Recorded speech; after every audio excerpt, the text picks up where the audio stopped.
13 taon nang nakalilipas, mahigit 100 katao pala ang nakatago sa paanan ng bulkang Pinatubo. Basta't binanggit ng Capiz, aswang agad ang naiisip. Pero alam niyo ba na bukod sa mayaman sila sa mga kwentong katatakutan, mayaman din sa lamang dagat ang Capiz. Noong panahon ni Lolo't Lola, Vodevil at Zarzuela ang naging libangan. Pero maugusaling naging bahagi ng kanilang kasaysayan, napabayaan na raw ng anay. Personal naming inalam. Sinaliksik ang bawat anggulo. Bawat detalye kinumpleto. Ang lahat ng yan nakatala sa Reporters Doco.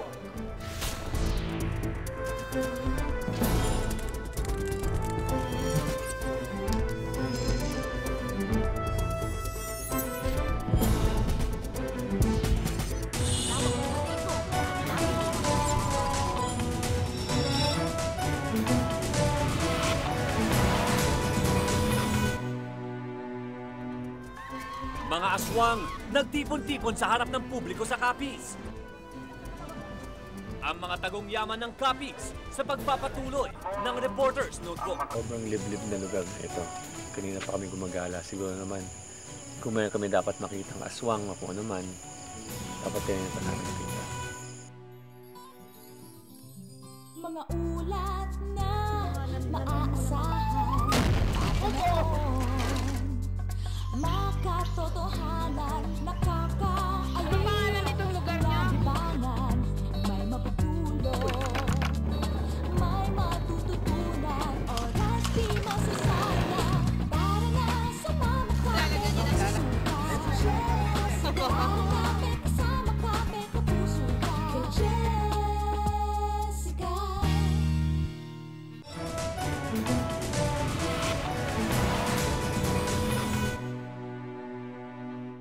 Mayaman sa kwento ng aswang ang probinsya ng Capiz. Kung kaya ang ibang kagandahan at katangian nito ay tila natatabunan ng katatakutan. Malampasan pa kaya nila ang imaheng ito.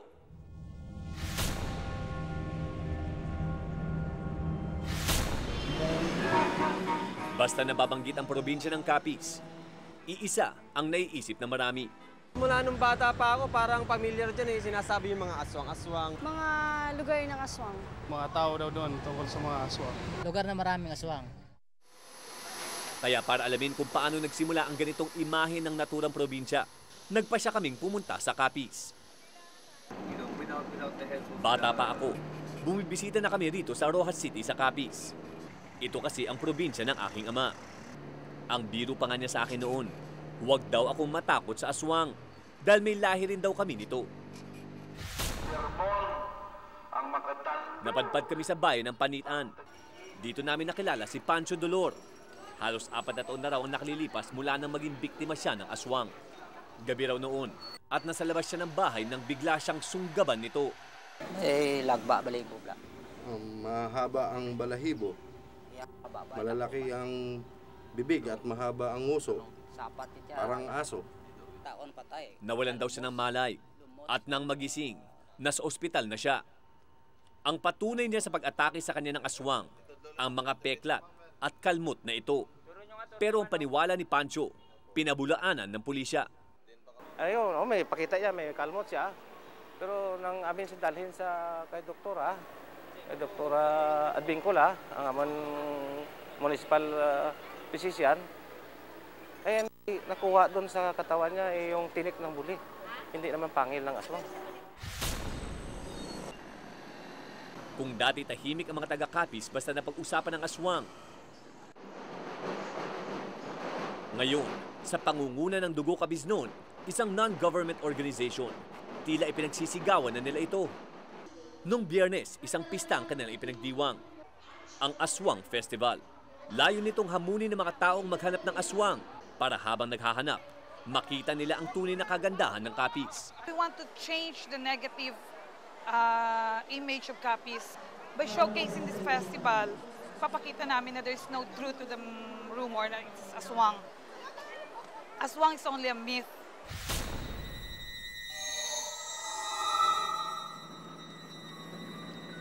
Tinugunan namin ang hamon. Sinubukan nga naming maghanap ng aswang.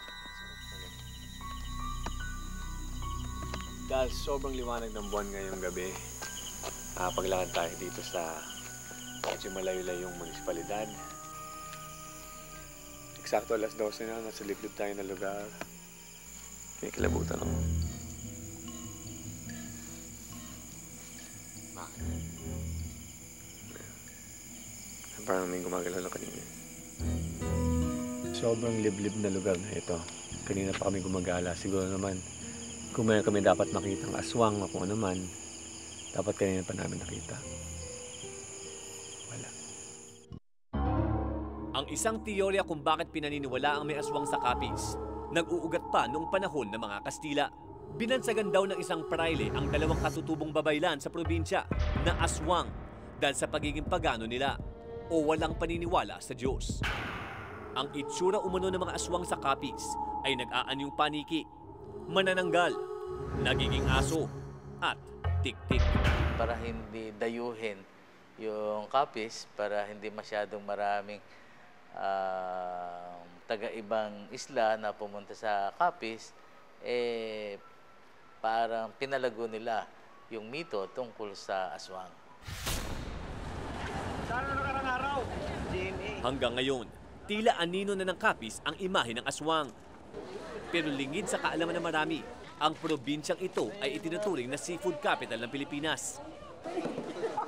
Ang malaking bahagi kasi ng bansa ay dito kumukuha ng mga isda, alimango, at pusit. Sikat din sa ibang bansa ang Capiz dahil sa Capiz Shell. Panahon pa raw ng mga Amerikano na magsimula ang industriyang ito. Sa mga abroad, hindi naman issue yun eh. Dito lang naman yan sa Philippines. Na pag sinabi mong Capiz, ay, maraming aswang doon.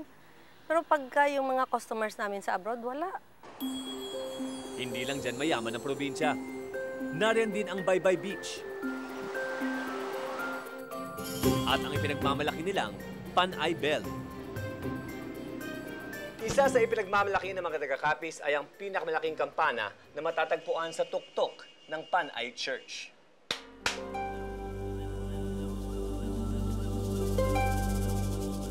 Para kay Ed Butler, isang Amerikanong misyonaryo na halos 17 years nang nakitira rito, ang Capiz ay isang paraiso.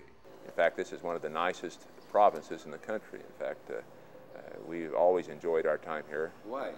The people are great, just great people, just a nice fresh air, just a beautiful place. Sa kabila ng magagandang tanawin, ni isa ay wala kaming nakitang turista.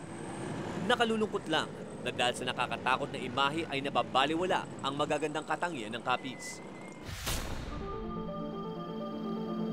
Sa pinakahuling survey ng National Statistical and Coordination Board noong 2000, ang Capiz ang ika-11 probinsyang pinakamahirap sa bansa. Pero pinasinungalingan ito ng kanilang vice-gobernador.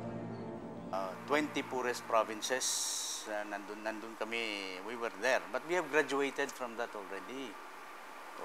We do not belong to the 20 already, to the group of 20. Sa Barangay Lawaan sa bayan ng Dumaraw, nakilala namin ang magsasakang si Patricio Mercado. 67 years old na siya at ni minsan daw ay wala pa siyang nakitang aswang. Pero pati serbisyo daw ng gobyerno, halos hindi rin niya makita. Dorong kulang di sa amon. Maraming kulang dito. Mga kalsada namin dito sira, mga tulay namin di pa gawa. O sa mga karsada. Mga kalsada at iba pa namin hinihingi tulad ng abono kasi kulang dito sa amin. Mahal pa. Hindi kami makabili. Kulang pa sa pang-araw-araw naming buhay. Likas na yata sa ating mga Pilipino ang pagiging masayahin at mapagbiro pagdating sa pagharap ng mga problema o issue. Oo, ako! Pero gusto kong malaman nila na walang aswang sa Capiz!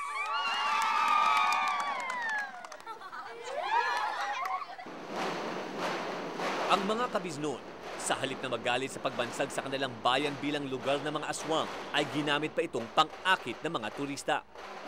Sana, ang mga bagay na dapat pagtuunan ng pansin at pag-usapan ay ang mga isyong makatutulong sa pag-unlad ng isang bayan.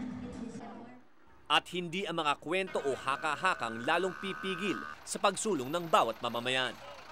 Ako si Paolo Bediones at itong nakatala sa aking Reporter's Notebook.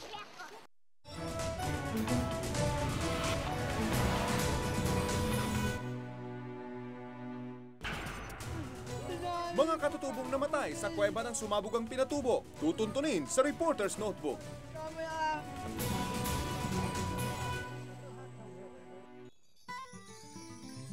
Mga ulat na maaasahan papanoon, makatotohanan, nakakaalin, nalibangan, may mapupulot, may matututunan, oras di masasayang. Tara na, sumama kami, susuka.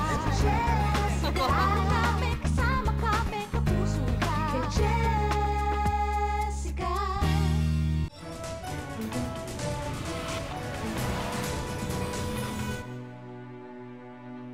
Nang sumabog ang Mount Pinatubo noong 1991, may 100 katutubong Aita raw ang nagtago sa 5 kuweba sa kabundukan ng Zambales. Ang kanilang sinilungan, siya na rin nilang naging libingan. At ngayon, sa kahuli-huliang pagkakataon, bibisitahin at mamamaalam na ang kanilang mga naulila.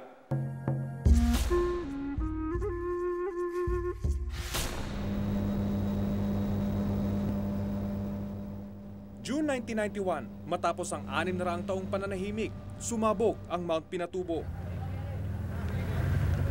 Mahigit 500 katao ang namatay, 100,000 naman ang nawala ng tirahan. Pinakamatinding naapektuhan ng pagsabog ay mga katutubong Aita. Nakatira sila sa mismong paanan ng bulkan na itinuturing nilang isang sagradong lugar. Pero lingid sa kaalaman ng marami, may mas malaking trahedya pang naganap dito. Nagtago raw mahigit 100 Aita sa 5 kuweba noong pumutok ang bulkan. Nakaligtas man sila sa umaapoy na lava at bumubulusok na lahar, ang nakamamatay na gas mula sa bulkan ay hindi na nila natakasan. At matapos ang 13 taon, ngayon palang maililibing ng maayos ang mga namatay.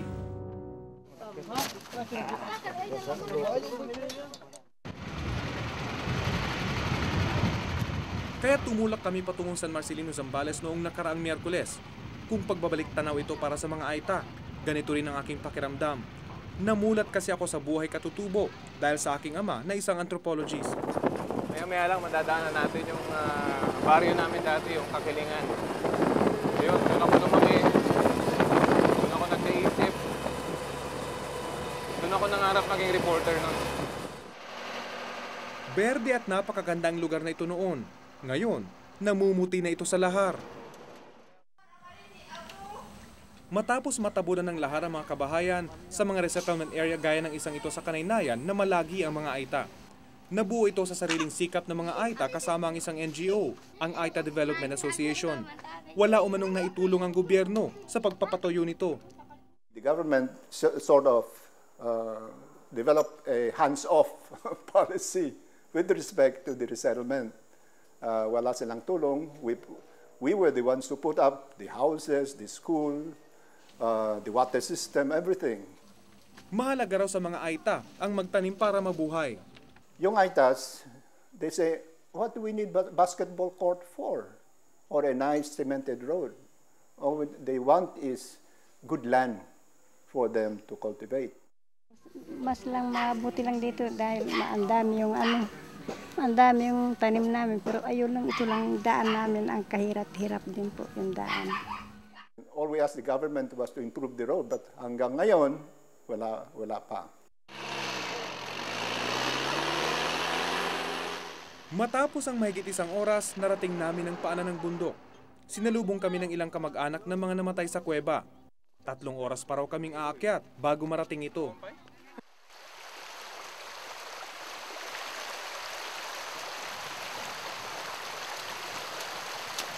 Sisigawan kanina yung mga Aitas na kasama natin dahil ang init-init kanina ngayon, umuulan na. Umiiyak na raw yung mga natabunan ng pyroclastic flow. Pero sabi nila, pag iyak yun ng kasiyahan kasi bukas ay matatahimik na yung kanilang kaluluwa. Matagal na nang huli kong makasama ang mga Aita sa bundok. Dahil sa kanila, nainganyo akong maging isang mountaineer noong nasa kolehiyo ako. Bibilib ka kasi sa kanilang abilidad na mamuhay sa kabundukan gamit lang ang pana at itak. Sa dating ang Subic Naval Base, mga Aita ang nagtuturo noon sa mga Amerikanong sundalo kung paano mamuhay sa gubat. Pagkiskis, kailangan madiin. Dahil sa paghanga ng mga Amerikano sa husay ng mga Aita, itinatag nila ang Jungle Environmental Survival Training o JEST Camp noong 1965. Naging hanap buhay ito ng maraming Aita. Talagang nangailangan nung time ng Vietnam War. So nakita ng mga piloto na talagang kailangan nila. So ang tumulong Navy. Nang umalis sa mga Amerikano sa Subic, ang lokal na pamahalaan na ang namahala. Yung iba kasi hindi nasanay sa sibilisasyon. So karamihan hindi nakatapos. Pero may assist ang gobyerno po. Habang binabagtas ang masukal na kagubatan, sumagi sa isip ko, bakit hindi nalang bumalik dito ang mga Aita? Ayon kay Sebio Pukawan, isa sa tatatlong nakaligtas sa kuweba, masakit pa raw balikan ang mga pangyayari. Hindi talagang pagsabog na yung kuwan, talagang kuwan na. Ay, sabi yung matanda, mamatay na tayo, mainit na eh. Nararamdaman nila? Oo, mararamdaman parang kuwan na. Mamatay na tayo, mamatay. Nagsisigawan na kayo? Oo, nagsisigawan. Pag isang oras na lang siguro, wala na, huminto na yung sigaw. Ang mga ganitong alaala ang dahilan kung bakit mahirap sa kanilang manahan muli rito. Parang wala ako ng pag-asa dito sa lugar na ito. Ayaw mo nang bumalik dito at manirahan na dito? Ayaw. Bakit? Nasisira ang aking kalooban eh. Ito ang Sitio Maaga-Aga, isa itong malaking komunidad ng mga Aitas bago pumutok ang Mount Pinatubo noong 1991. Karamihan sa mga residenteng namatay sa pagsabog na yun ay galing sa lugar na ito, kung kaya't dito nila piniling ilibing yung labi ng kanilang mga mahal sa buhay. Ang pinakamalapit na kuweba kung saan nagtakbuhan ang mga residente rito noon ay ang kuwebang makikita malapit sa mga batuhang yon. Inakyat namin ang isa sa mga kuweba. Ayon kay Buranza, dito namatay ang kanyang mga magulang at iba pang kamag-anak. Ang mga bungong ito na lang ang natira sa kanila.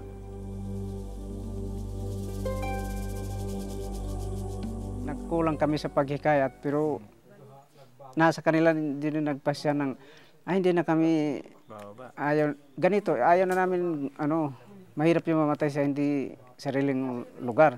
Hindi bali daw mamatay basta dito.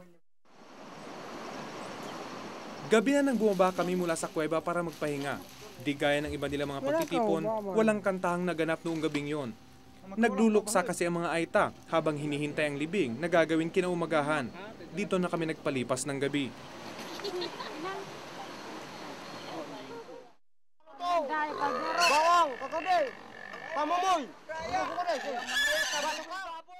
Kinaumagahan, isang baboy ang kinatay. Ito ay para ialay sa kaluluwa ng mga namatay nilang kaanak. Ilang oras lang dumating ang grupong ipinadala ng National Geographic para kunan ng libing. Kung hindi dahil sa kanila, hindi mapopondohan ang pagpapalibing sa labi ng mga namatay na Aita.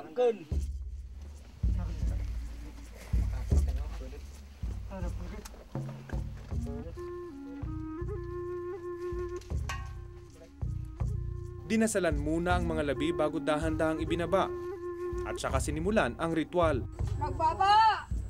Numilag na balang nagbaba! Makunin yung kaganawan sa at yan ay pamangan! Ay magpaubatan na makumangan ta! Amamani! Alay, ba't kami pinagkamalyan yung kay anak ko?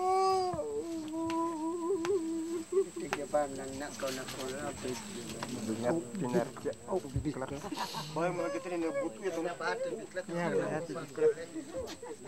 sa mga Aita, makasaysayan ang araw na ito. Sinari ko kaamon niya, ako kay maray ba't kami makalo. Noon pa sana maililibing ng maayos sa mga biktima ng trahedya, pero kulang daw sa suporta ang gobyerno. Niwalang ang kinatawan ng pamahalaan sa seremonya. I made a personal invitation. I went to the office of yung National Commission on Indigenous People. I extended the personal invitation. I met with the mayor of San Marcelino and invited, she appointed someone, yung kapitan, but when we dropped by to pick him up, he has other business. I met too with the mayor of Castillejos, but walang available na representative. Sa ngayon, wala pang ibinibigay na report itong, may field office kami dyan sa San Marcelino. Dapat siya yung nakakasabaybay doon. Hanggang kapon, wala pa naman report. Sana maipaabot. Kulang daw sa pondo ang National Commission on Indigenous People na siyang dapat mangalaga sa mga katutubo. Ang priority pinapatupad ng NCIP ngayon, itong ancestral domain delineation. Tangan nga lang, hindi masyadong napapabilis ang trabaho dahil sa kakapusan ng pondo. Nagbabala si Dr. Tima na maaaring dumating ang araw na mawawala na ang mga Aita. An American anthropologist studying an indigenous group in the Philippines said that they are on the road to extinction. So survival, cultural survival, is, I think, the central issue when we talk about Aitas and indigenous people. Sa ngayon nga, may ilan sa kanilang namamalimos na lang sa mga lansangan. Gaya ni Nanay Maria, sa edad na 98, ito lang ang ikinabubuhay. Taliwas ito sa independenteng kultura ng mga Aita bago pumutok ang pinatubo. Noon, anak ko, mayayaman kami, puro mababango ang kinakain namin para sa gasak. Hiling niya sa gobyerno, magkaroon muli ng sariling lupa at kabuhayan. Tulong sana, anak ko. Tulong, anak ko. Para hindi maggala ang tao. Ang mga Aita ang unang tao sa Pilipinas. Kung di pahahalagaan ang kanilang lugar sa kasaysayan, sa mga libro na lang kaya natin sila masisilayan? Ako si Rafi Tima at itong nakatala sa aking Reporter's Notebook.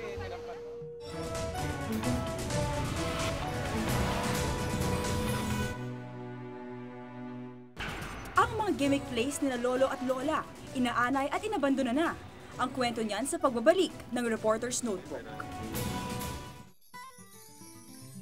Mga ulat na maaasahan, patanoon, makatotohanan, nakakaaliw, nalibangan, may mapupulong, may matututunan, oras di masasayang, tara na, sumama kami, susuka, tara kami, kasama kami, kapuso ka, Jessica.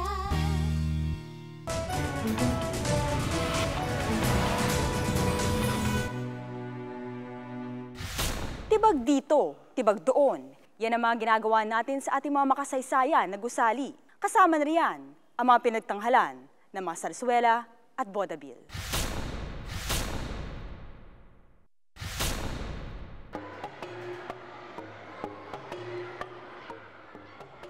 Sa sining daw makikita ang kultura at katauhan ng isang bansa. Isa raw ito sa mga palatandaan na sibilisado ang isang lahi. Sa sining, nagkakaroon ng pagkakataong magtipon-tipon ang mga tao. At saan pa nga ba nila sama-samang mapapanood ang kinagigiliwan nilang mga palabas, kundi sa teatro? Ngunit tulad ng kanilang mga ipinalalabas, makulay, masalimuot at malungkot din ang kwento ng mga teatro sa Pilipinas. Dati ay sila ang pangunahing lugar ng aliw. Ngayon, tila nabaon na ang mga ito sa limot. Malayo na sa dating itsura nito ang Manila Grand Opera House. Ngayon, moderno, maingay at wala na itong bakas ng nakaraan. Nung panahon ng mga Amerikano, isa itong prestigyosong lugar. It's known as the theater with a history. Ayun yung sinasabi kong perform namin sa club. Tandang-tanda pa raw ni Ginoong Leo La Forteza kung gaano kakisig ang opera house nung araw. Dati siyang tanyag na dancer sa entablado. Kapag nakapagtatanghal ka raw sa Manila Grand Opera House, sikat ka. Myself and my sister, Lily Enlio ang aming pangalan ng team namin. Lily Enlio La Forteza, no? Sensational dance team. Nag-develop kami pareho ng different feeling from the other theater, Clover Theater. Kasi nga higher class ito kung talagang tutugunin nyo. Oy, narito na tayo sa opera house. Parang ganun ba ang feeling mo? Malaki ang kanyang paghihinayang na hindi napanatili ang makasaysayang lugar na ito. Ang dating tanghalan kasi, ngayoy bar na. Nawala ngayon Manila Grand Opera House pero nakaka-entertain kami ng tao. Si Herman Moreno o Kuya Germs ay isa sa mga nakilala dahil sa teatro. nagsimula siya bilang janitor sa Clover Theater. I was a janitor, then nag-aser ako, nagportero ako, nagtakilyero ako. Nanghihinayang siya na hindi naalagaan ang Clover Theater. Manila College na ito ngayon. Malaki raw ang naiambag sa sining at kasaysayan ng Clover Theater. Sa pintuan pa lang noon ng naturang teatro, mamamangha ka na. Napakalayo na. Dahil hindi mo na makita yung talagang face ng theater. No? Although, this is the corner. Itong corner, papabilog itong ganyan, parang up moon. And then this is the lobby of the theater. Pero, wala na ang pintuang nagbubukas para sa mga manonood. Wala nang bahid ng istruktura ng Clover Theater na makikita sa kolehiyo ngayon. Si Lola Alice, tindera ng sigarilyo. Siya na lamang ang tanging alaala ng Clover na natitira sa lugar na yon. Si Kuya Germs, naalala niyo pa si Kuya Germs? Kuya Germs, sorry, malabo na mata ko ha. Naalala pa kita nung sinabi niyo sa akin, hindi, baba mo ang paa mo, magwawalis ako. Diba? Tapos, parang isang malit na reunion ng mga tunay na nakakikilala sa Clover ang kanilang pagtatagpo. Wala nang pelikula po. Salamat po sa inyo. So itong pinakamahabang nito, talye, yan ang Rizal Avenue or Avenida Rizal. So in this side, nandiyan dyan ang Ideal Theater. Ayon kay Kuya Germs, napakaraming teatro noon sa kalye ng Rizal Avenue. Hile-hilera raw ang mga lugar na may palabas sa entablado. Wala pa ito wala pa itong LRT, wala pa yan. Kaya maliwanag, and then pag nakita mo yung mga theaters nga, you see the dancing lights ng pangalan. Well, Mayor Atienza. Sarado na ang kalye at ginawang park ng lokal na pamahalaan ng Maynila. Ginawa na lang itong pasyalan. Like itong Avenida, hindi namin dito kinlose namin ito sa pedestrian para makita uli nila yung dating ganda. Gawa ng modernisasyon sa pagsulputan ng mga panibagong pasyalan, sinehan, pati na rin ang telebisyon. Tila nakaligtaan na rin ng tao na gawing libangan ang teatro. Ipinaglalaban ng Heritage Conservation Society ang pangangalaga sa mga lumang istruktura ng ating bansa. Napakahalaga raw kasi ng ating nakaraan. Sana'y maayos natin yan at mapangalagaan natin yan para bang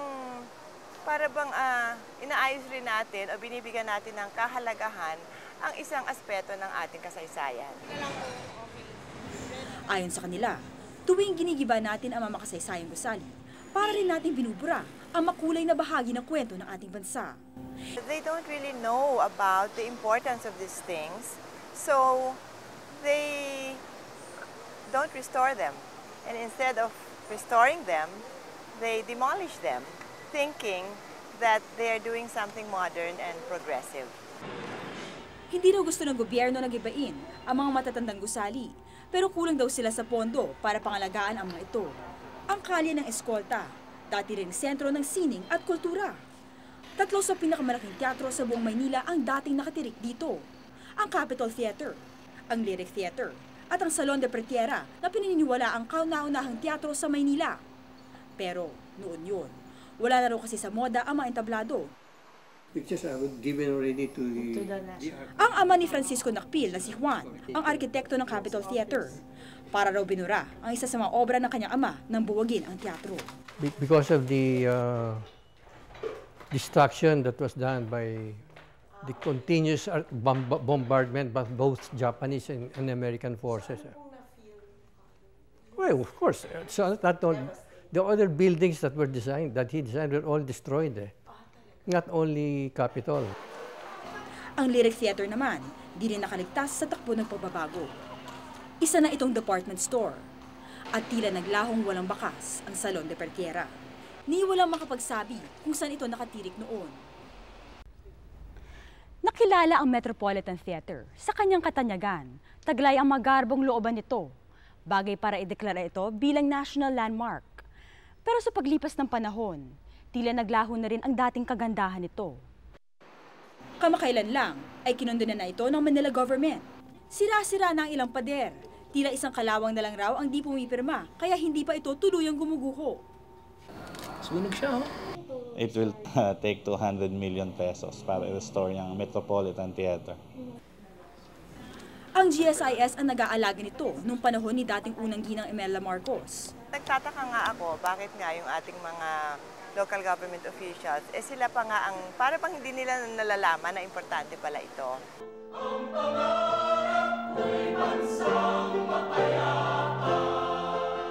Ang Cultural Center of the Philippines, bagamat napakikinabangan pa, may problema na rin. Truth is, 35-year-old na yung building, ang dami ng sira. Pipelines, etc. In fact, yung facade namin, hindi ko alam kung nakita nyo, na meron ng nalalaglag na marble slabs dun sa harapan. And repairing that would, I think, entail about 4 million. Yung pagpalit lang ng slabs na yon. Hindi pa namin magawa dahil kulang na nga ng pera.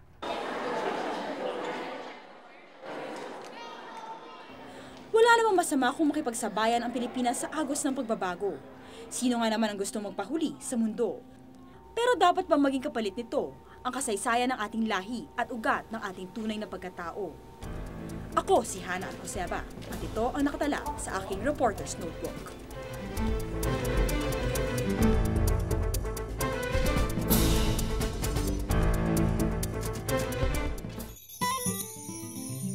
Mga ulat na maaasahan, mapanahon, makatotohanan, nakakaaliw, nadibangan, may mapupulot, may matututunan, oras di masasayang, tara na sumama kami, kapuso ka, Jessica, may kasama kami, kapuso ka, Jessica.